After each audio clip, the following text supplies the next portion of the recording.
Hello students, कैसे हैं आप सभी। आज का जो हमारा टॉपिक है वो है अकाउंटिंग की सम बेसिक टर्म्स, कुछ महत्वपूर्ण शब्दावली जो अकाउंटिंग से रिलेटेड है और जो सभी को पता होनी चाहिए। ये बेसिक्स हैं। जब भी हम अकाउंटिंग स्टार्ट करते हैं, अकाउंटिंग को सीखना शुरू करते हैं, तो ये जो टर्म्स हैं वो हमें सीखनी होती हैं। तो आइए चलिए स्टार्ट करते हैं। पहली जो अकाउंटिंग टर्म है वो है कैपिटल, जिसे हिंदी में हम कहते हैं पूंजी। Capital invested bye owner. किस अमाउंट को हम कैपिटल कहते हैं? वो पैसा जो बिजनेस के ओनर ने, किसने? बिजनेस के ओनर ने, यानी कि मालिक ने, स्वामी ने बिजनेस को शुरू करने के लिए लगाया है, उसे हम कैपिटल कहते हैं। ठीक है। उसके बाद जैसे ही उसको प्रॉफिट होता है तो उसकी कैपिटल बढ़ती रहती है, और जैसे उसको लॉस होता है उसकी कैपिटल जो है वो डिक्रीज होती रहती है। तो कैपिटल जो वर्ड है वो किसके लिए यूज़ होता है? वो होता है ओनर ने जो भी अमाउंट जो है वो लगाई है बिजनेस शुरू करने के लिए। ठीक है। बिजनेस को शुरू करने से पहले जो भी इसने पैसा लगाया है, बिजनेस को शुरू किया है जिससे, उसे हम कैपिटल कहते हैं। सेकंड टर्म है ड्राइंग, जिसे हिंदी में आहरण कहते हैं। Withdrawing bye owner. इसके अंदर भी ये ओनर से रिलेटेड ही है कि अगर बिजनेस से ओनर कुछ भी अमाउंट निकाल ले, यानी पैसा निकाल ले, या फिर वो कोई एसेट ले सकता है, या कोई भी किसी भी तरह की वस्तु जो है बिजनेस से अगर वो कुछ उठा लेता है या ले जाता है, तो उसे हम क्या कहते हैं? ड्राइंग कहते हैं। ड्राइंग कौन करता है? ओनर ही करता है बिजनेस से। चाहे वो कैश ले जाए, नगद कोई रुपया ले जाए, या कोई वस्तु या कोई गुड, कोई एसेट अगर वो ले जाता है, ठीक है, पर्सनली अपने यूज़ के लिए अगर वो ले जाता है, तो उसे हम ड्राइंग कहते हैं। कौन ले जाता है? ओनर। अगली टर्म है परचेज, हिंदी में जिसको क्रय कहते हैं, यानी खरीदना कहते हैं। Purchase of goods for resale. इसके अंदर सिर्फ उन्हीं गुड्स को परचेज माना जाएगा जो रीसेल के लिए है। ऐसी कोई भी जो गुड है जो रीसेल नहीं करनी, बिजनेस के अंदर सिर्फ यूज़ करनी है, जैसे फर्नीचर हो गया, लैंड हो गई, बिल्डिंग होगी, तो ये जो चीज़ें खरीदी जाती हैं इनको हम अकाउंटिंग के अंदर परचेज नहीं कहते। हम परचेज किसको कहते हैं? हम सिर्फ उन्हीं गुड्स को परचेज कहते हैं जिनका हमने आगे क्या करना है, जिनको रीसेल करना है, यानी जिनको आगे हमने बेचना है। ठीक है। उसकी प्रोसेसिंग करके सेल कर सकते हैं, या फिर हम डायरेक्टली भी उनको सेल कर सकते हैं, लेकिन हमने उनको रखना नहीं है बिजनेस के अंदर। तो परचेज जो वर्ड है वो सिर्फ उन्हीं गुड्स के लिए यूज़ होता है जो रीसेल के लिए हमने खरीदी हैं। ठीक है। अगली जो टर्म है वो है सेल, जिसे हम हिंदी में विक्रय कहते हैं। सेम परचेज की तरह sale of goods not assets, यानी जो गुड्स हमने बेचने के लिए, यहाँ पे मैंने रीसेल बताया ना आपको, बेचने के लिए जो गुड्स हमने खरीदी थी उनकी सेल को ही हम सेल बोलेंगे। अगर हमने कोई एसेट, जैसे हमने लैंड या बिल्डिंग, इस तरह की कोई एसेट बेची है, तो हम उसको सेल नहीं कहते। ठीक है। उसे हम सेल नहीं कहते हैं। वो हमारी एसेट्स जो है हमने उसको बेचा है। सेल जो बेसिकली वर्ड यूज़ होता है वो उन्हीं गुड्स के लिए यूज़ होता है जिनको हमने ऊपर रीसेल के लिए खरीदा था।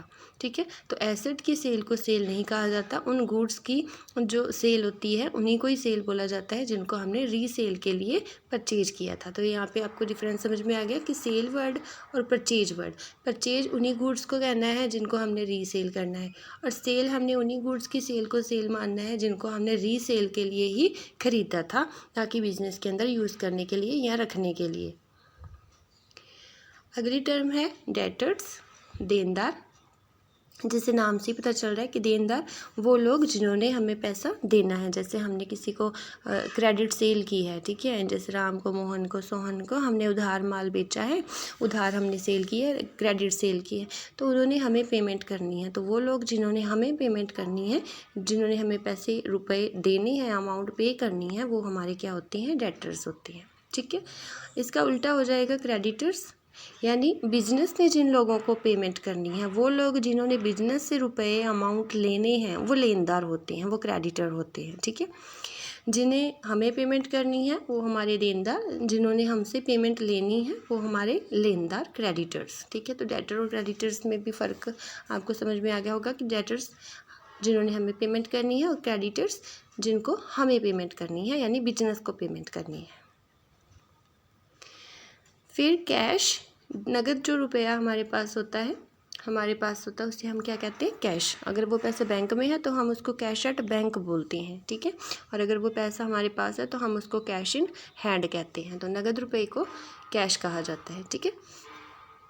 उसके बाद क्रेडिट, कुछ भी आपने मतलब उसी टाइम पे पेमेंट, इमीडिएटली पेमेंट अगर आपने नहीं की है तो वो परचेज भी क्रेडिट हो सकती है और सेल भी क्रेडिट हो सकती है। मतलब उधार खरीदना और उधार बेचना। क्रेडिट परचेज, जब आपने डायरेक्ट अभी पेमेंट नहीं की है, थोड़े टाइम बाद पेमेंट करने का प्रॉमिस किया है तो वो क्रेडिट परचेज हो जाएगी। और अगर आपने सेल क्रेडिट की है, आपको इमीडिएटली पेमेंट नहीं हुई है, तो वो सेल भी क्या हो जाएगी, क्रेडिट, यानी कि उधार। एसेट्स क्या होती हैं, संपत्तियाँ। वो सारी चीज़ें जो बिज़नेस के अंदर यूज़ होती हैं और बिज़नेस के ऑनर की उसके ऊपर ऑनरशिप है, जैसे लैंड हो गई, बिल्डिंग, मशीनरी, इसी तरह से और भी कंप्यूटर हो गया, ठीक है।